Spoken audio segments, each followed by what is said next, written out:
हैदराबाद को हिंदुस्तान में विलीन नहीं किया तो हालात बिगड़ जाएंगे। सरदार पटेल से खत आया है। हैदराबाद अखंड भारत का हृदय है। युद्ध करना ही पड़ेगा। उन धर्म विरोधियों की समाधि बनानी ही पड़ेगी। जो दरिंदे मारना जानते हैं उन्हें मरना भी सीखना पड़ेगा।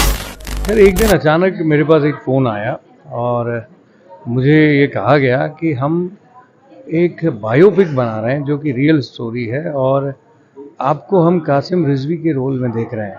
तो उन्होंने मुझे कहा कि सर वो एक बहुत ही क्रूअल एक आदमी था जो निज़ाम के लिए काम करता था, बट अपने आप में एक राजा टाइप का आदमी था वो। और उसने अपनी एक सेना 2000 लोगों की सेना को बढ़ाते बढ़ाते 2 लाख की सेना कैसे बनाई थी। और उन्होंने मुझे फ़ोन पे बताया कि सर उसका ख्वाब था कि वो सिर्फ़ और सिर्फ अल्लाह के बंदे देखना चाहता था इस दुनिया में। जहाँ तक उसकी नज़र जाए उसे अल्लाह के बंदे देखने हैं।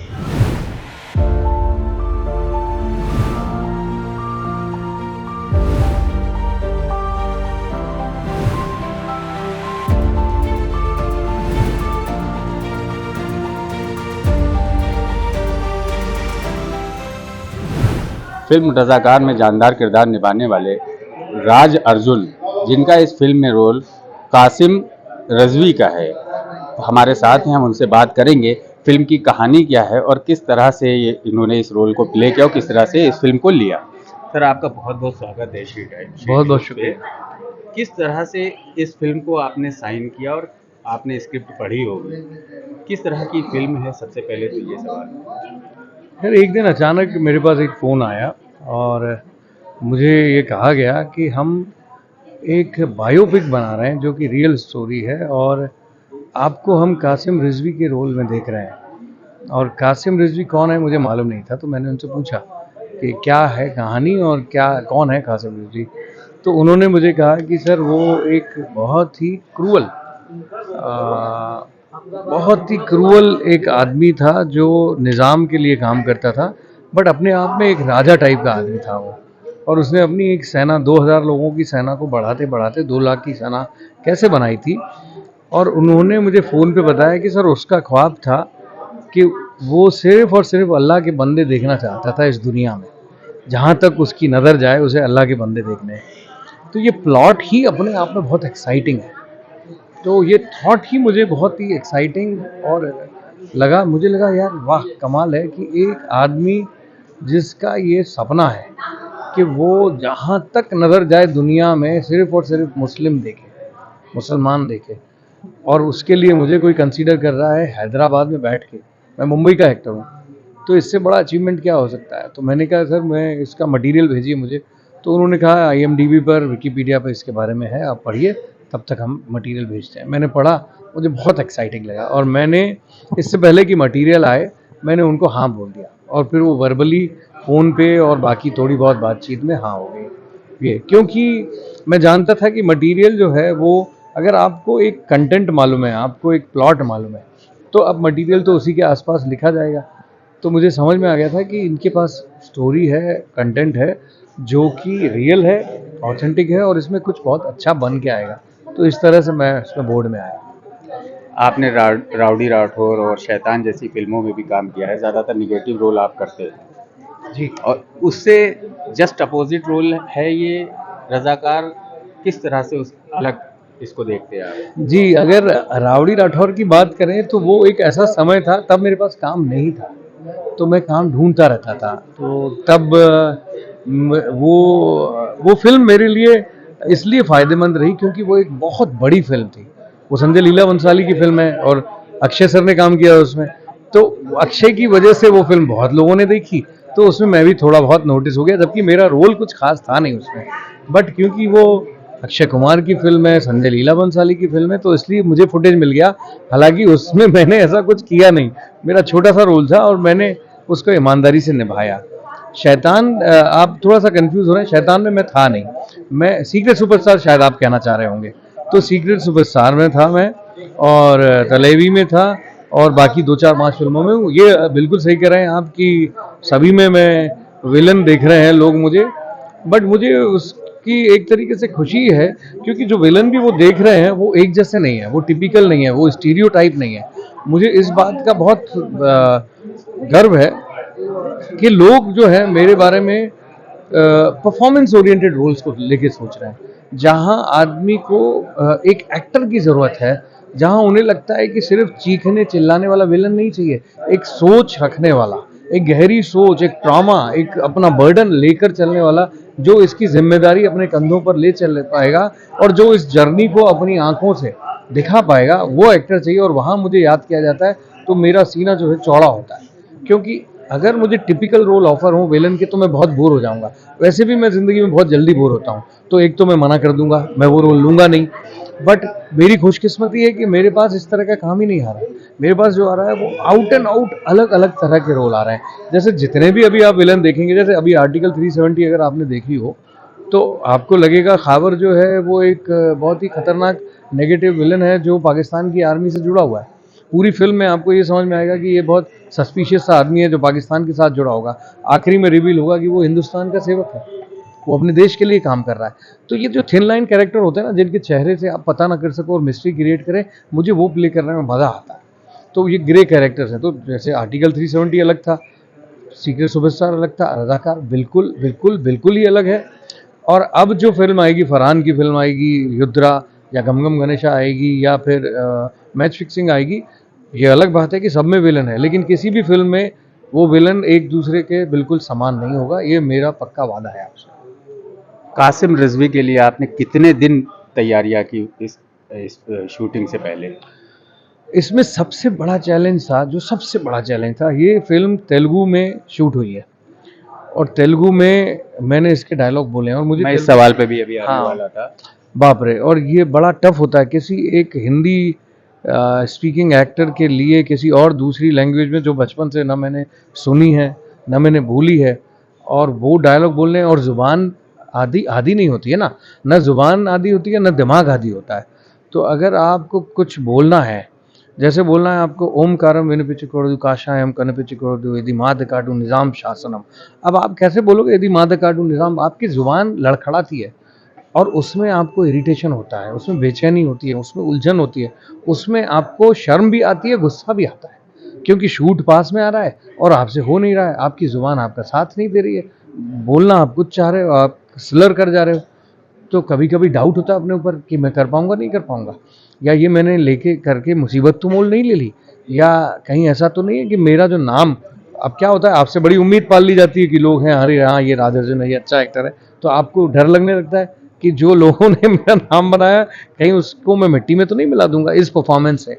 तो वो सारे डर लेके मैं उस पर बहुत ज़्यादा मेहनत वैसे भी करता हूँ, लेकिन फिर और मेहनत करनी पड़ती है, और दिमाग की भी ना एक सीमा होती है। मान लेते हैं कि अब तेलुगु डायलॉग मुझे बोलने हैं और 1 महीने बाद बोलने हैं, अब मान लेते हैं 100 पेज आए, तो 100 पेज में से 1 महीने बाद बोलने हैं, तो मैं 10-11 पेज नहीं याद कर सकता ना एक दिन में, पर करने हैं मुझे कम से कम 1-2 सीन 3 सीन याद करने हैं, तो दिमाग थक जाता है। 5 घंटे के बाद घुसता ही नहीं है दिमाग में कुछ, फिर सोना पड़ता है।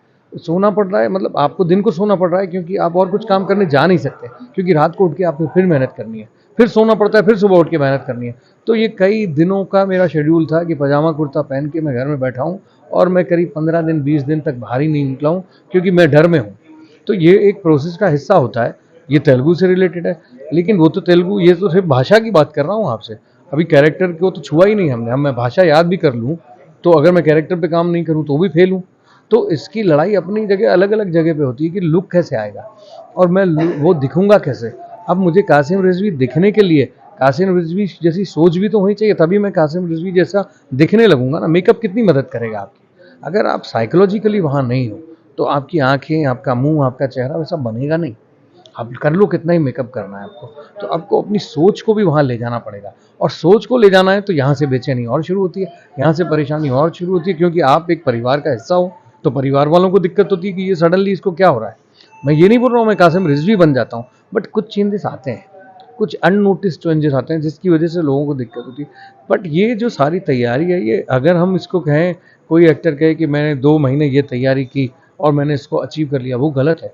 उसमें उसको ये जोड़ना ज़रूरी है कि ये 2-3 महीने 4 महीने तो की मैंने, लेकिन ये मेरी परवरिश का भी, मेरी पैदाइश का, मेरी पढ़ाई का, मेरी लिखाई का, मेरे एक्सपीरियंसेस का भी सारा लब्बो लबाब मैंने इसमें डाला है मिला के।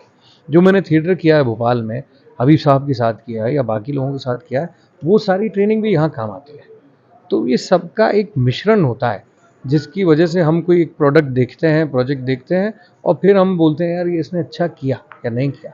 तो आज आप फिल्म देख रहे हैं, आप मुझे शो के बाद मिलना और आप मुझे बताना ये जो इतनी बात मैं कर रहा हूँ ये हवा थी या सच में जेन्युइनली आपको कुछ महसूस होता है। बिल्कुल बिल्कुल, इस पे अभी फिल्म के बाद भी बात करेंगे।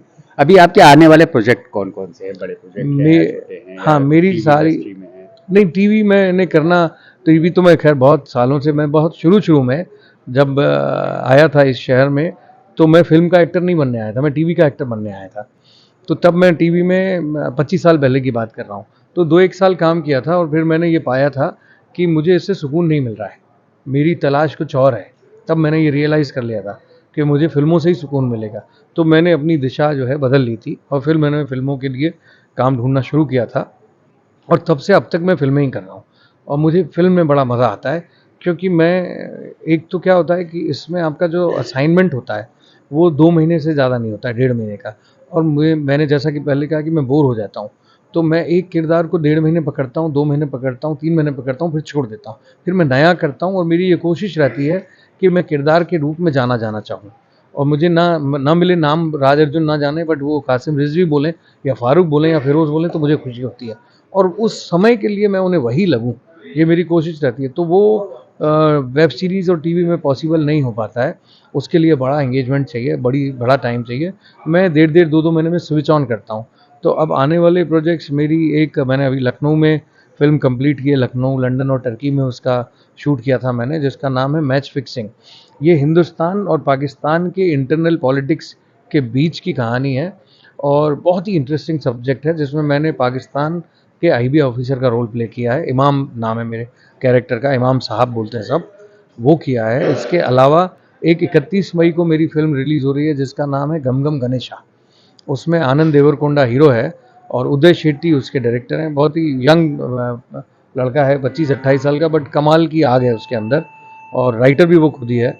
वो high life entertainment Telugu industry की एक कंपनी है, उनके साथ वो फिल्म आएगी। कॉमेडी, सस्पेंस, थ्रिलर और मैं उसमें विलन हूँ, तो वो आएगी गम गम गणेशा। फिर ये मैच फिक्सिंग मैंने आपको बता दिया। फिर फरहान अख्तर के साथ एक फिल्म है अपनी युद्रा, उन्होंने प्रोड्यूस की है, रवि उद्यावर ने डायरेक्ट किया है। उसमें फिरोज़ नाम के एक कैरेक्टर में आप देखेंगे, वो भी मेन विलन है उसका। फिर राम गोपाल वर्मा के साथ आप मुझे देखेंगे, उनकी फिल्म है वो मैं अभी केरला जा रहा हूँ उसकी शूटिंग के लिए, अभी जा रहा हूँ, परसों जा रहा हूँ। तो 5, 6, 7 पिक्चरें इस साल आप मेरी देखेंगे। आप कहाँ से बिलोंग करते हैं, चूँकि आपकी हिंदी इतनी अच्छी है? जी, मेरी पैदाइश भोपाल की है, मैं पढ़ा लिखा भोपाल में और वहीं मैंने थिएटर करना शुरू कर दिया। जब मैं कॉलेज तक, स्कूल के एंड में 10th तक मुझे ये रियलाइज़ हो गया था। मैंने इरफान भाई की एक फिल्म देखी हासिल, और उसके पहले मैंने नाना पाटेकर की एक फिल्म देखी परिंदा, और उनकी परिंदा देखने के बाद मैं दंग रह गया कि परिंदा के वो कुछ सीन मुझे आज तक याद हैं, जब वो झूले पे आग लगती है तो ऐसे नाचने लगते थे विलन बन के।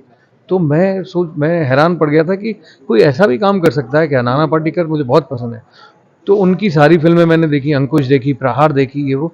तो मुझे वहाँ से ये कीड़ा लग गया, मुझे लगा यार मुझे एक्टर बनना है। फिर मैंने भोपाल में अलग अलग ग्रुप में जाके काम मांगना शुरू किया थिएटर में। तो उन्होंने बोला अरे भाई तुम भारत भवन चला गया मैं, तो भारत भवन में उन्होंने बोला ऐसे कैसे आ गए तुम, पहले बाहर जाके नाटक करो। तब मुझे पता चला नाटक भी होते हैं भोपाल में, तो मैं सबके पास काम मांगने चला गया। और उस दौरान मैंने इरफान भाई के काम देखे फिल्मों में, हासिल देखी, मकबूल देखी, ये देखी तब तक। तो फिर मैंने डिसाइड कर लिया कि मुझे एक्टर बनना है, और मैंने डिसाइड कर लिया इसी टाइप का एक्टर बनना है, यही मेरा जॉनर है। और तब से फिर वो मैं उसी दिशा में काम करता रहा। फिर मैंने सोचा जब जाना ही है मुझे तो इस विधा में निपुण होकर जाना है। तो मैंने भोपाल में बहुत थिएटर किया, बहुत यानी बहुत। मैं एक दिन में 3-3 नाटक करता था सॉरी, मैं अलग अलग लोगों के साथ दिन में सुबह दोपहर शाम करता था।